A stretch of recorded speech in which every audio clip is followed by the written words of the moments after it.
Y este es el escenario que concita todas las miradas a nivel internacional, porque ahí se van a llevar las conversaciones entre Estados Unidos e Irán. Estamos hablando de Islamabad. Ustedes pueden verlo ahí en imágenes. Este es el epicentro, digamos, del foco de atención de todo el globo. Y de esta manera Pakistán ha blindado parcialmente su capital y ha desplegado un fuerte cordón de seguridad ante las esperadas conversaciones entre Estados Unidos e Irán.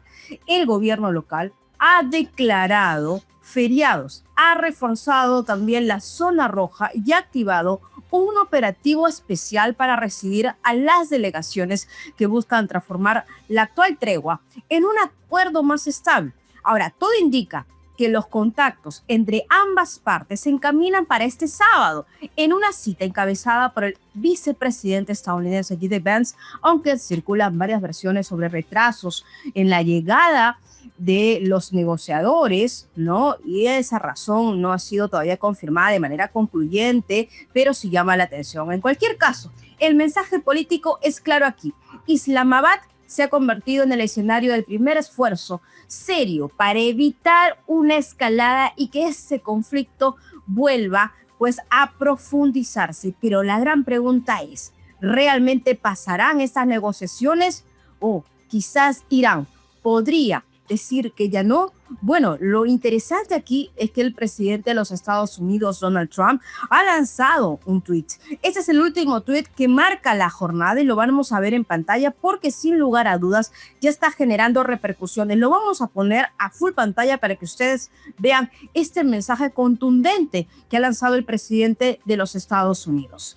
A ver, lo que dice básicamente es que los iraníes parecen ser que pues ellos no están viendo, que no tienen cartas para poder negociar, es lo que se puede leer precisamente en la primera parte, ¿no? Y después de ello dice, aparte de una extorsión a corto plazo al mundo, mediante el uso de vías navegables internacionales, la única razón por la que están vivos hoy es para negociar, presidente Donald Trump.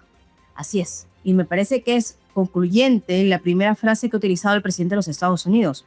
Los iraníes no parecen darse cuenta de que no tienen cartas para negociar, aparte de una extorsión a corto plazo al mundo mediante el uso de vías navegables internacionales y evidentemente se refiere al estrecho de Hormuz. Así está la situación en estos momentos, pero ha sido J.D. Vance quien ha dicho que tiene muchísima expectativa por el inicio de diálogo, esto antes de subir al avión. Escuchemos. Buenos días, gracias por venir. Mira, estamos con muchas ganas de la negociación. Creo que va a ser positiva, por supuesto, ya veremos. Como dijo el presidente de los Estados Unidos, si los iraníes están dispuestos a negociar de buena fe, nosotros estamos ciertamente dispuestos a tenderles la mano. Si intentan engañarnos, entonces se darán cuenta de que el equipo negociador no es tan receptivo. Así que vamos a intentar tener una negociación positiva. El presidente nos ha dado unas directrices bastante claras y ya veremos. Así que espero que tengan un buen vuelo. Sin duda responderemos preguntas más tarde, pero por ahora subamos al avión y sigamos nuestro camino. Gracias a todos. Y mientras las negociaciones nos mantienen prácticamente a todo el mundo en vilo, a la expectativa de lo que pueda pasar mañana sábado o este fin de semana, lo cierto es que el sur del Líbano es otro frente porque vuelve a arder.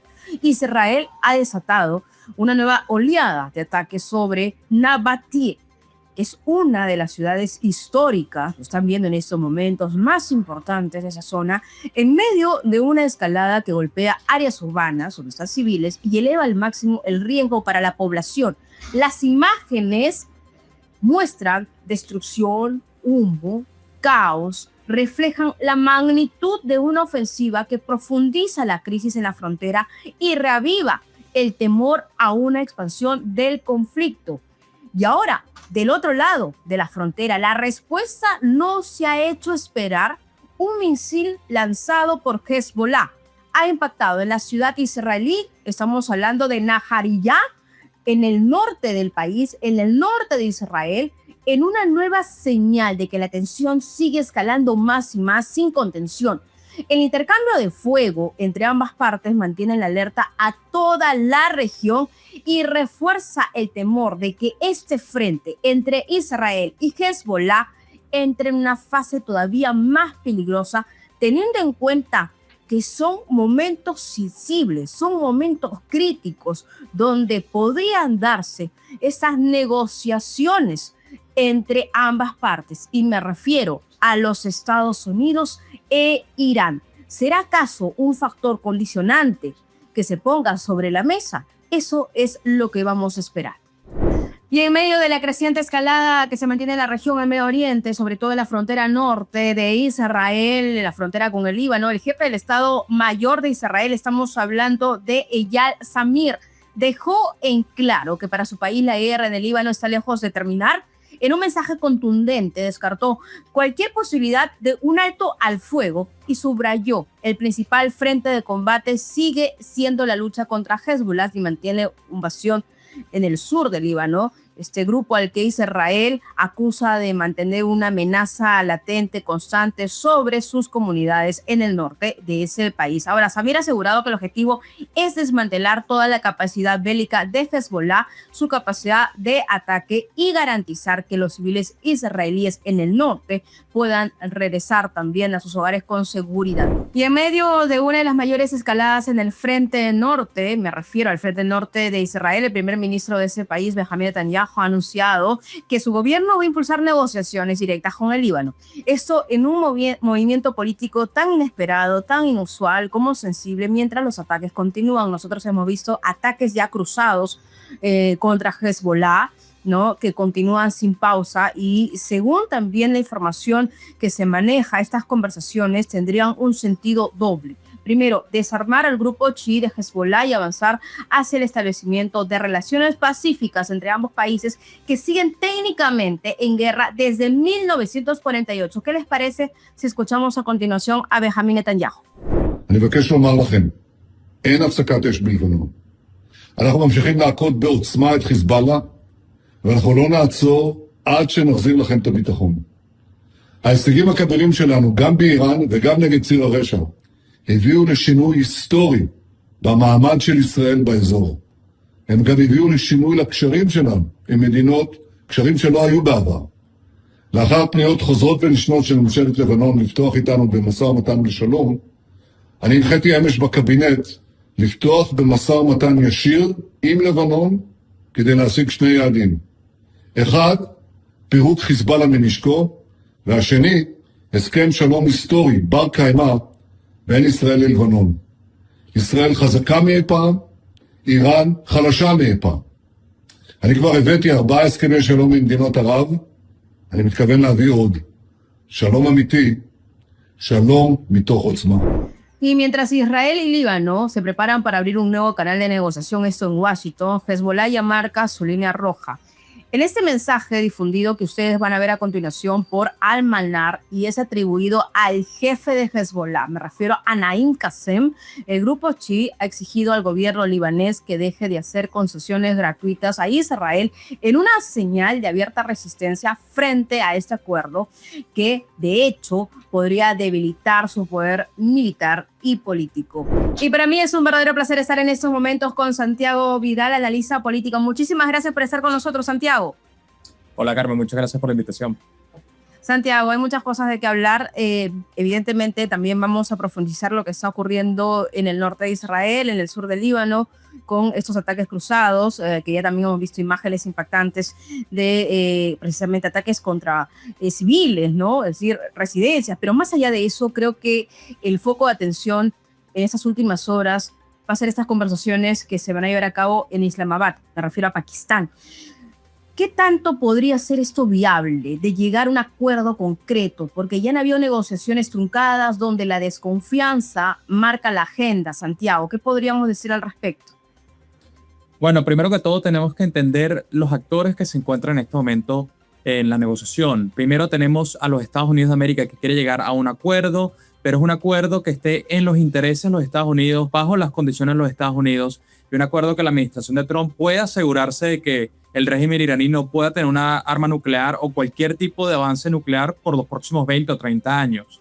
Segundo, estamos hablando de un régimen aquí en el lado iraní, un régimen terrorista, un régimen que ha hecho cualquier tipo de cosa posible para poder disruptir tanto las negociaciones en el Medio Oriente como las relaciones entre Estados Unidos, Irán y claramente tienen una intención de poder obtener una bomba nuclear y de poder hacer caos en el Medio Oriente, porque de eso se alimentan ellos, de eso se alimenta el régimen terrorista. Entonces tenemos dos actores que tienen muy diferentes intereses y claramente se dio un ultimátum por parte de los Estados Unidos de América en los últimos días, el día martes, que se iba a destruir toda la civilización iraní si no se llegaba a una negociación. Y claramente el régimen iraní actuó sobre esto y van a haber unas negociaciones, pero va a ser igualito, confiar pero verificar qué va a pasar en estas negociaciones.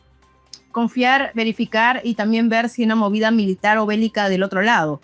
Porque si recordamos como antecedentes lo que pasó entre los Estados Unidos y estas negociaciones que se truncaron, habían, digamos, ya puntos sobre la mesa y de repente llegó este 28 de febrero con ataques en correlación también con Israel. Entonces, por eso insisto en el tema de la confianza, Santiago, pero más allá de eso, hablemos de los puntos. Según tu punto de vista, según tu perspectiva, ¿cuáles podrían ser, digamos, los más sensibles y los más críticos y los que incluso Irán podría ceder o no?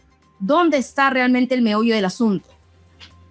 Bueno, primero que todo, claramente a Irán le beneficia tener el estrecho abierto por temas económicos, pero al mismo momento ellos saben que lo pueden usar como método de negociación. Saben que si ellos clausuran el estrecho de Hormuz, ellos pudieran fácilmente cancelar o disruptir una gran parte del negocio internacional de petróleo. A ellos les beneficia tenerlo abierto porque es un ingreso para ellos, pero también les beneficia tenerlo cerrado porque es un método de negociación para ellos. Entonces eso es lo primero que tenemos que entender. Segundo, los Estados Unidos les beneficia tener el estrecho de Hormuz abierto y necesita tenerlo abierto porque nosotros tenemos ahorita elecciones de midterm elections de Congreso ahorita en noviembre, elecciones que son sumamente importantes para los republicanos porque si llegan a perder la Cámara de Representantes, eso sería un golpe gigantísimo para ellos en el tema de relaciones internacionales y en el tema Irán. Entonces, tener el precio del petróleo bajo es súper importante para ellos ahorita en las elecciones que vienen. ¿Qué pueden ser las cosas que puede suceder?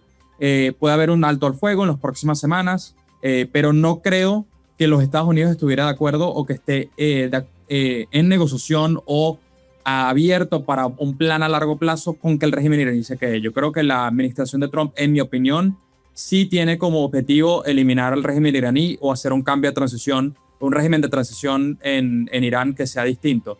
¿Por qué? Porque si no, no destruyen toda la cúpula o todo el alto mando del régimen iraní en cuestión de días. No lo harían.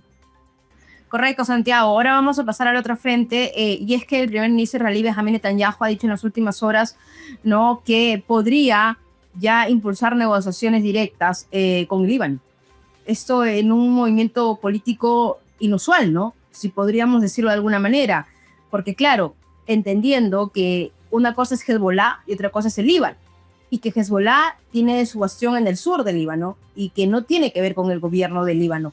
Por favor, ¿podrías explicarnos en qué sentido podrían ir estas negociaciones? También tiene presión el primer ministro israelí Benjamin Netanyahu también a la interna. Puede ser, yo creo que, sinceramente, en mi opinión, hay actores neutros o actores terceros en la región que pudieran ser mucho más beneficiosos para el lado de Estados Unidos e Israel, como por lo menos pudiera ser Arabia Saudita. Arabia Saudita se ha demostrado que ha sido uno de los aliados en este tema de Irán, y particularmente me parece que el Líbano no creo que tenga una gran posición a favor de Israel o a favor de los Estados Unidos como pudieran tener otros países en la región. Yo creo que Pakistán en estos momentos también tengo mis dudas acerca de qué tan buen medio tercero pudiera ser también en las negociaciones, gracias a que ellos también tienen unas influencias grandes por parte de los talibanes y de grupos terroristas internos entre los militares. Pero sería cuestión de ver, sería cuestión de verificar. Ahorita Pakistán ha sido uno de los países que se ha promovido como parte de las negociaciones, y yo creo que lo que debería suceder es que tanto Israel como Estados Unidos deberían hacer un gran fuerte en las negociaciones, deberían de dejar claros cuáles son sus condiciones para poder considerar las negociaciones y saber que el régimen iraní tiene los días contados. Yo sinceramente sí lo creo, porque si los Estados Unidos se retira de las negociaciones y llega a un punto en el que se encuentra feliz, yo creo que Israel seguiría también en el conflicto con Irán hasta que se acabe el régimen iraní, porque sería hay una causa existencial para Israel para seguir la convivencia con el régimen iraní. O sea, Santiago, voy a tomar tus últimas palabras. Entonces, ¿piensas que sí podría ser el inicio del fin? Es decir, el inicio del fin de esta guerra que ha mantenido prácticamente en vilo al mercado energético por el estrecho de Hormuz. Y ahí hablemos, por favor, también de esas condiciones que podría colocar los Estados Unidos. ¿Cuál es el más relevante? más allá del estrecho de Hormuz como tal, porque por el otro lado hay enriquecimiento de uranio, es lo que también se ha confirmado. Sí, bueno, en ese último punto que mencionaste, solamente para decir un punto, los Estados Unidos es importante el petróleo, pero no es lo más importante. ¿Por qué? Porque yo sí creo que hay una estrategia internacional en este tema. ¿Por qué se hace Venezuela antes que Irán? Y yo creo que esto es una respuesta importantísima para el tema de petróleo. Porque se encuentra una línea secundaria de decir, bueno, si en realidad el conflicto de Irán va a durar tantos meses o puede extenderse un año o cosas así, tenemos a Venezuela como un proveedor de petróleo que nos pueda otorgar petróleo en el corto plazo. Yo creo que esto es una teoría que sí se maneja y que sí, yo creo que sí se ha puesto a prueba por parte del secretario de Estado Marco Rubio. Pero un punto importante para Estados Unidos yo creo que va a ser el enriquecimiento de uranio, yo creo que va a ser un cambio de régimen en Irán y yo creo que esos son dos puntos importantes que al fin y al cabo son los objetivos de Estados Unidos. Yo creo que el tema de negocios internacionales y con el tema de petróleo a los Estados Unidos inclusive le beneficiaría un poco tener el estrecho cerrado porque gran parte del petróleo que va de Irán va a China y va a India, de otros países que son en estos momentos competidores de los Estados Unidos en muchísimos temas de mercado. Entonces a los Estados Unidos le beneficia en cierto motivo tener el estrecho cerrado, pero no hasta un cierto punto. Con el tema de Israel, yo creo que Israel sí va a estar buscando completamente cambio de régimen en Irán y porque es un tema existencial para ellos.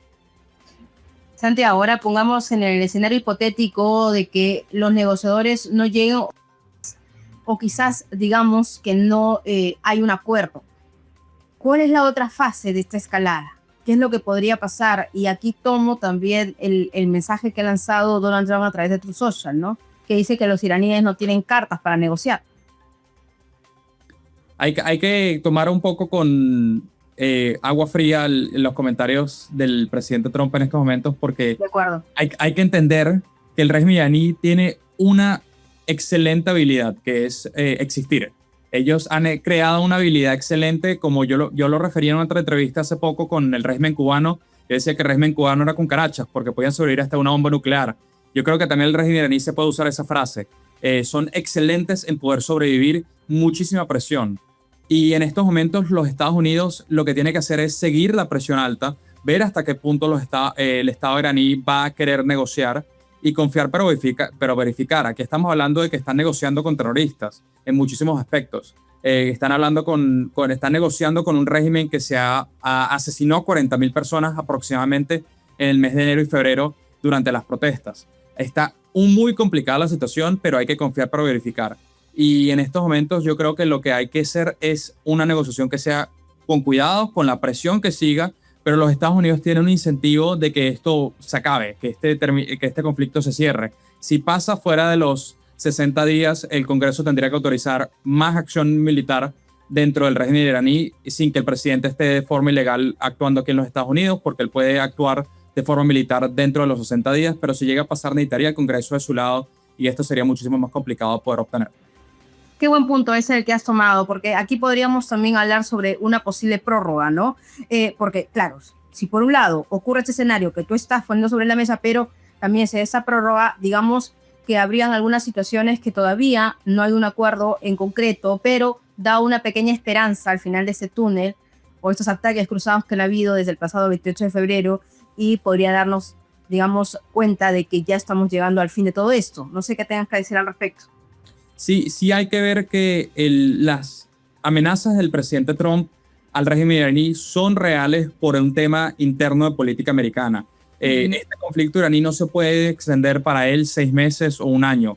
Sencillamente no se puede, el costo político sería muy alto. Tanto el costo político en las elecciones que viene ahorita del Congreso en noviembre, tanto el costo político internacional para él con sus aliados en la OTAN y otros países europeos, y tanto el costo político para él aquí internamente en cosas como petróleo o cosas como el Congreso pasar una autorización que se llama el War Powers Resolution fuera de 60 días. Si él no pasa esa resolución fuera de 60 días de conflicto continuo armado, el Congreso pudiera considerar que está en violación de las autoridades del presidente. Pero eso son todas cosas que sí hacen las amenazas reales del presidente Trump y sí hacen muy reales los intereses de él querer llegar a un acuerdo lo antes posible. Muchísimas gracias a Santiago Vidal, analista político, por haber estado con nosotros. No, muchas gracias a ustedes por la invitación.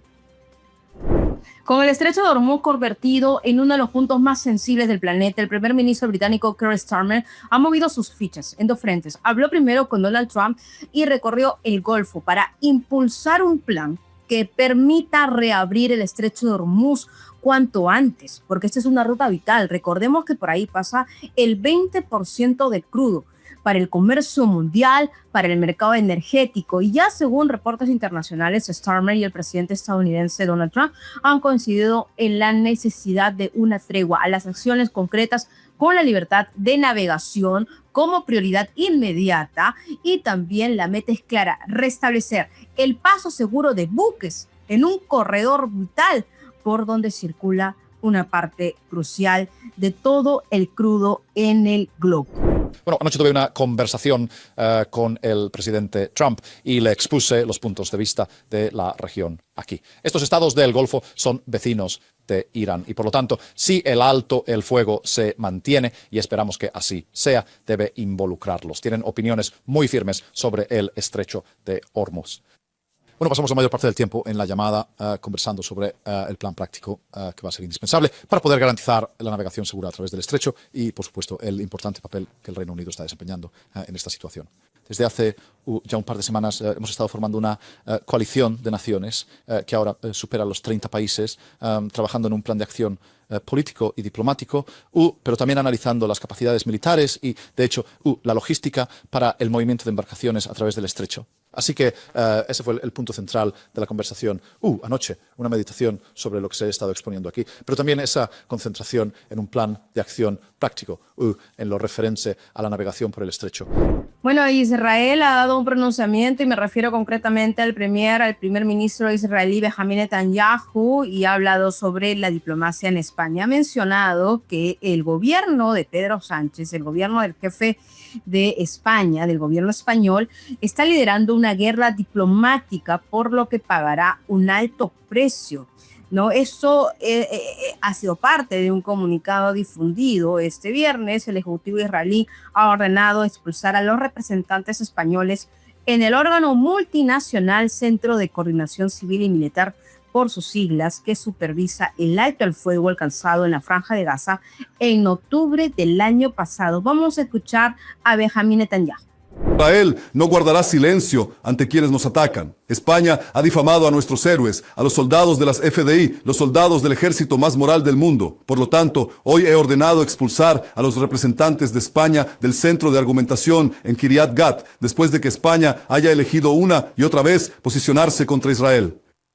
Quien ataque al Estado de Israel, en lugar de a los regímenes terroristas, quien haga esto no será nuestro socio en cuanto al futuro de la región. No estoy dispuesto a tolerar esta hipocresía y esta hostilidad. No tengo intención de permitir que ningún país libre una guerra política contra nosotros sin pagar un precio inmediato por ello. Y para mí es un verdadero placer tener en Radar 24 a Arturo López Levy, profesor de política estadounidense y latinoamericana en la Universidad Estatal de Georgia. Un verdadero placer. ¿Cómo está?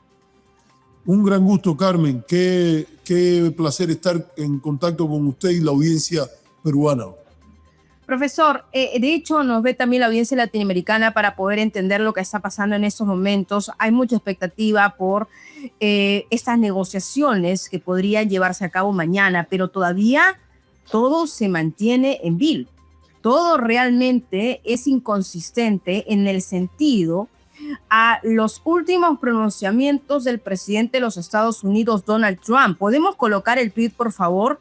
Si producción nos puede ayudar, porque de ahí vamos a arrancar esta entrevista, profesor, porque si bien ya está viajando J.D. Vance, el vicepresidente de los Estados Unidos, lo cierto es que ha llamado la atención este último comunicado por parte de Trump. Ahí tienen prácticamente que los iraníes no saben que no tienen cartas, y se refiere a estas cartas para negociar, ¿no? Que incluso han apelado a la extorsión en el mundo utilizando, ¿no?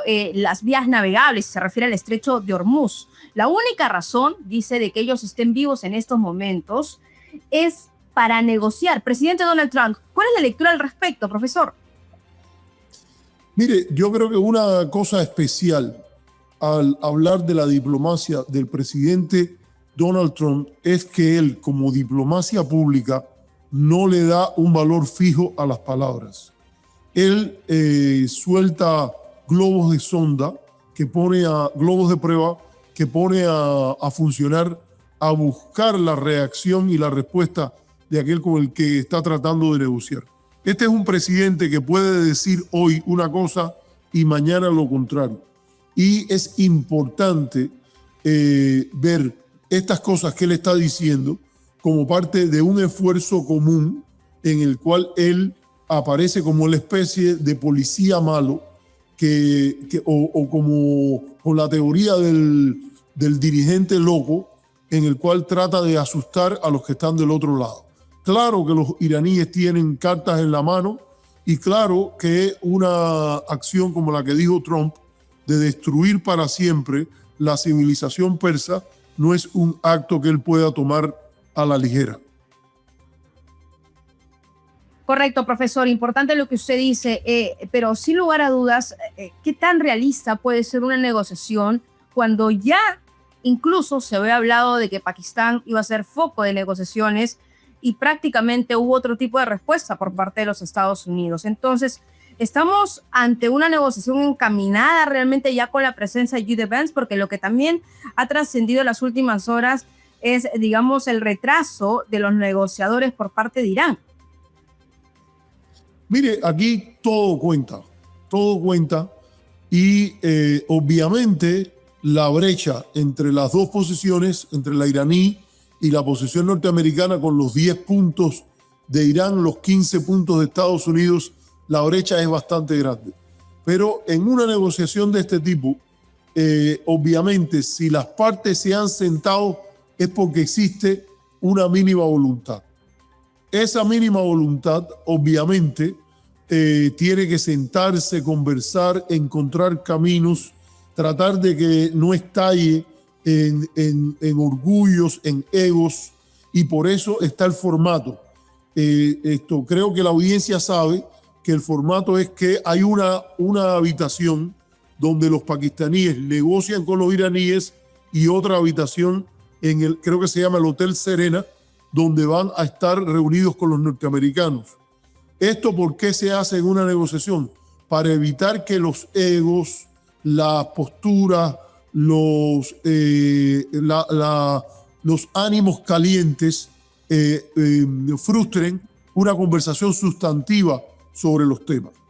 Yo creo que sí se va a poder negociar y lo más probable es que si hay una voluntad de llegar a acuerdo, y yo creo que debe haberla, en las próximas 2 semanas no van a ser suficientes. Obviamente va a haber que prolongar el cese al fuego, eso es una pregunta a hacerse, pero el cese al fuego no es una solución. El cese al fuego es para negociar y obviamente los iraníes tienen el reloj en alguna parte a su favor porque están cobrando por cada buque petrolero que cruce el estrecho de Hormuz, y el presidente Trump tiene en contra el reloj porque se acercan las elecciones intermedias en noviembre y cada día que pasa con el precio de la gasolina en Estados Unidos a 4.16 el galón como promedio es un segundo en contra del presidente, que fue el que prometió los más bajos precios de la gasolina de toda la historia. Ahora, profesor, ¿cuáles serían estos puntos sensibles en medio de estas negociaciones? Se han hablado de 15 puntos. ¿Qué pasaría con estos 400 kilos de enriquecimiento uranio? ¿Qué pasaría también con ese peaje, ese cobro para el pase por el estrecho de Hormuz? ¿Por dónde va? ¿En qué debemos enfocarnos, profesor, en estos momentos, a esta altura de esta escalada que se está desarrollando en Medio Oriente? Es una excelente pregunta, Carmen, porque apunta a lo sustantivo de la negociación, pero Irán en su parte ha encontrado algo que no tenía antes. Por ahí, por el estrecho de Hormuz, pasaban los barcos sin ningún problema y ahora Estados Unidos está negociando para que se vuelva a abrir. Por otra parte, el impacto de los bombardeos norteamericanos son sustanciales y la nueva dirección iraní necesita tiempo de estabilidad y tiene en su haber un capital político porque no se rindió frente a lo que es su base política, etc. Ahora, ¿Qué es lo que yo creo que los pakistaníes están tratando de hacer? Es construir un espacio donde haya suficientes factores que quieran ayudar a que se encuentre un acuerdo. Fíjense que ellos han invitado a Omán, han estado hablando con Arabia Saudita, ha habido una diplomacia triangular con China. China se dice que fue el canciller chino el que llamó al canciller iraní para que éste aceptara el cese al fuego. Y yo creo que son dinámicas nuevas a las cuales habrá que mirar con mucho interés a ver cómo los pakistaníes pueden proponer un acuerdo que ellos no tienen el nivel económico, por ejemplo, que originalmente tuvieron los países europeos más Rusia y China en los acuerdos que se lograron en el 2014 bajo la administración de Barack Obama. Exactamente, profesor. Y por último, preguntarle sobre el otro frente que está escalando más y más. Me refiero a la frontera entre Israel y el Líbano, donde Hezbollah tiene su bastión en el sur del Líbano. Hay ataques cruzados en estos momentos, pero donde ya se ve también que llegan estos ataques sobre población civil. ¿Cuál es su perspectiva y qué es lo que deberíamos esperar sobre esto? ¿Podría ser un factor condicionante también de estas negociaciones o no? Yo creo que es un factor condicionante y Irán está apelando a todo para salvar sus aliados en el Líbano, que le dan como un portaavión para atacar a Israel. Y Israel, en este sentido, tiene una mano muy fuerte en el Líbano hoy, no solo por sus armas, sino por el nivel de destrucción que Hezbollah, al lanzar guerras con Israel, ha traído para el Líbano. Todos los otros sectores del Líbano hoy coinciden que Hezbollah debe ser desarmado y el ejército libanés debe tomar el control del territorio. Dicho esto, Israel no confía en eso y está apostando a que en el peor escenario Hezbollah quede en una capacidad militar mínima. Y eso yo creo que habría que ver hasta qué punto la política interna israelí, donde el primer ministro Netanyahu está acusado de importantes delitos de corrupción, está apostando a mantener esta atención externa para dilatar los procesos de posible encauzamiento por sus delitos. Muy interesante. Muchísimas gracias por esa entrevista al profesor Arturo López Levy y me quedo con esa reflexión. Usted lo dijo al inicio de la entrevista, lo que pasa también dentro de los Estados Unidos por las elecciones de medio término, pero también la presión que recibe Benjamín Netanyahu desde Israel y me refiero a la interna. Muchísimas gracias. Realmente un placer, ¿eh? Un gusto, Carmen. Saludo a la audiencia latinoamericana. Para mí ha sido un verdadero placer acompañarlos. Mi nombre es Carmen Alvarado. Me pueden encontrar en el Instagram como @CTAlvaradoQ. Y si usted todavía no se ha suscrito a nuestro canal de Gestión Mundo, lo puede hacer en estos momentos. También puede dejar sus comentarios. Ahora, la pregunta, la reflexión que le hacemos para que usted también pueda comentar es, ¿realmente piensa que se va a llegar un alto al fuego? ¿Se va a lograr terminar con esta guerra en el Medio Oriente, en estas conversaciones que se van a llevar a cabo en Pakistán, en Islamabad? Los vamos a leer. Muchísimas gracias. Hasta entonces.